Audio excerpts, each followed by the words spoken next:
NCB ಟೈಮ್ಸ್ಗೆ ಸ್ವಾಗತ.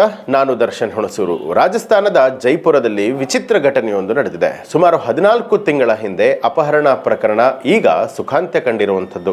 ಆದರೆ ಮಗು ಕಿಡ್ನಾಪರ್ನ ಬಿಟ್ಟು ಬರೋದಕ್ಕೆ ಒಪ್ಪದೆ ಅಳ್ತಾ ಇರುವಂಥದ್ದು. ಜೈಪುರದ ಪೊಲೀಸ್ ಠಾಣೆಯಲ್ಲಿ ಈ ಹೃದಯ ವಿದ್ರಾವಕ ಘಟನೆ ರೆಕಾರ್ಡ್ ಮಾಡಲಾಗಿದೆ. 14 ತಿಂಗಳ ಹಿಂದೆ ಈ ಮಗು ಕಿಡ್ನಾಪ್ ಆಗಿತ್ತು. ನಿರಂತರ ತನಿಖೆಯ ಬಳಿಕ ಪೊಲೀಸರು ಆತನ ಪತ್ತೆ ಮಾಡಿದ್ರು. ಆದರೆ ಆತನ ಬಿಟ್ಟು ಬರೋದಕ್ಕೆ ಮಗು ಅಳ್ತಾ ಇದೆ. ಬಳಿಕ ಪೊಲೀಸ್ ಅಧಿಕಾರಿಯೊಬ್ಬರು ಬಲವಂತವಾಗಿ ಮಗುವನ್ನ ತಾಯಿಗೆ ಒಪ್ಪಿಸಿದ್ದಾರೆ. ಜೈಪುರದ ಸಂಗನೇರ್ ಸದರ್ ಪೊಲೀಸ್ ಠಾಣೆ ವ್ಯಾಪ್ತಿಯಲ್ಲಿ 14 ತಿಂಗಳ ಹಿಂದೆ ನಡೆದಿದ್ದಂಥ ಪೃಥ್ವಿ ಎಂಬ 11 ತಿಂಗಳ ಮಗುವಿನ ಅಪಹರಣ ಪ್ರಕರಣವನ್ನ ಪೊಲೀಸರು ಬುಧವಾರ ಭೇದಿಸಿದ್ದಾರೆ. ಅಚ್ಚರಿ ಅಂದರೆ ಇಲ್ಲಿ ಪೊಲೀಸ್ ಕಾನ್ಸ್ಟೇಬಲ್ ಒಬ್ಬ ಮಗುವನ್ನ ಕಿಡ್ನಾಪ್ ಮಾಡಿದ್ದ. ಆತನ ಹುಡುಕಿಕೊಟ್ಟವರಿಗೆ ಅಥವಾ ಸುಳಿವು ನೀಡಿದವರಿಗೆ 25,000 ರೂಪಾಯಿ ಬಹುಮಾನ ಕೂಡ ಘೋಷಣೆ ಮಾಡಲಾಗಿತ್ತು.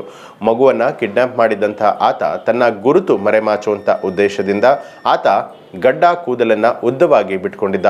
ಆರೋಪಿ ತನುಜ್ ಚಾಹರ್ ಉತ್ತರ ಪ್ರದೇಶದ ಆಗ್ರಾದವನಾಗಿದ್ದ. ಅಲಿಗಢ್ ರಿಸರ್ವ್ ಪೊಲೀಸ್ ಲೈನ್ನಲ್ಲಿ ಹೆಡ್ ಕಾನ್ಸ್ಟೇಬಲ್ ಆಗಿ ಪೋಸ್ಟ್ ಆಗಿ ಆತ ಕೆಲಸ ಕೂಡ ಮಾಡ್ತಿದ್ದ. ಆದರೆ ಪ್ರಸ್ತುತ ಆತ ಅಮಾನತುಗೊಂಡಿದ್ದ.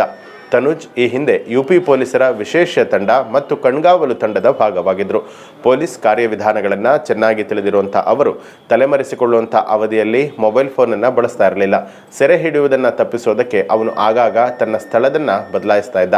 ಆರೋಪಿಯು ಎಷ್ಟು ಚಾಣಾಕ್ಷನಾಗಿದ್ದ ಅಂತ ಹೇಳಿದ್ರೆ ಅವನು ಒಂದೇ ಪರಿಚಯಸ್ಥನನ್ನು 2 ಬಾರಿ ಭೇಟಿಯಾಗ್ತಾ ಇರಲಿಲ್ಲ.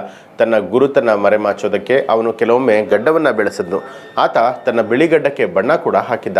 ಹೊಸ ವ್ಯಕ್ತಿಗಳಿಗೆ ತನ್ನನ್ನು ತಾನು ಪರಿಚಯಿಸಿಕೊಳ್ಳದೆ ಪೃಥ್ವಿಯನ್ನ ತನ್ನ ಸ್ವಂತ ಮಗನೆಂದು ಹೇಳಿಕೊಳ್ತಾ ಇದ್ದ.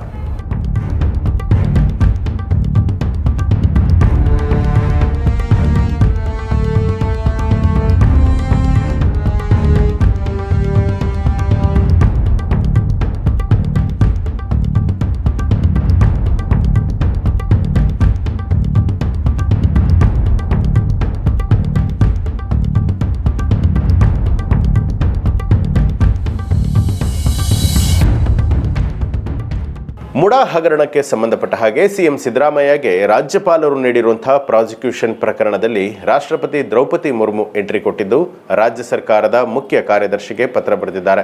ರಾಷ್ಟ್ರಪತಿ ದ್ರೌಪದಿ ಮುರ್ಮು ಅವರ ಕಾರ್ಯದರ್ಶಿ ರಾಜೇಶ್ ವರ್ಮಾ ಅವರು ರಾಜ್ಯ ಸರ್ಕಾರದ ಮುಖ್ಯ ಕಾರ್ಯದರ್ಶಿ ಶಾಲಿನಿ ರಜನೀಶ್ ಅವರಿಗೆ ಪತ್ರ ಬರೆದಿದ್ರು. ಪ್ರಾಸಿಕ್ಯೂಷನ್ಗೆ ಸಂಬಂಧಪಟ್ಟಂತೆ ಗಮನ ಹರಿಸಿ ಅಂತ ಹೇಳಿ ತಿಳಿಸಿದ್ದಾರೆ. ಈ ಮೂಲಕ ಪ್ರಾಸಿಕ್ಯೂಷನ್ ಪ್ರಕರಣದಲ್ಲಿ ರಾಷ್ಟ್ರಪತಿಗಳ ಎಂಟ್ರಿ ಆಗಿದೆ. ಮುಡಾ ಹಗರಣಕ್ಕೆ ಸಂಬಂಧಪಟ್ಟ ಹಾಗೆ ಸಿಎಂ ಸಿದ್ದರಾಮಯ್ಯಗೆ ರಾಜ್ಯಪಾಲರು ನೀಡಿರುವಂತಹ ಪ್ರಾಸಿಕ್ಯೂಷನ್ ಪ್ರಕರಣಕ್ಕೆ ಸಂಬಂಧಪಟ್ಟ ಹಾಗೆ ರಾಜ್ಯ ಕಾಂಗ್ರೆಸ್ನ ಮುಖಂಡ ರಮೇಶ್ ಬಾಬು ಪತ್ರ ಬರೆದಿದ್ರು. ಇದೀಗ ಪತ್ರಕ್ಕೆ ರಾಷ್ಟ್ರಪತಿಗಳು ಉತ್ತರ ಕೊಟ್ಟಿದ್ದಾರೆ.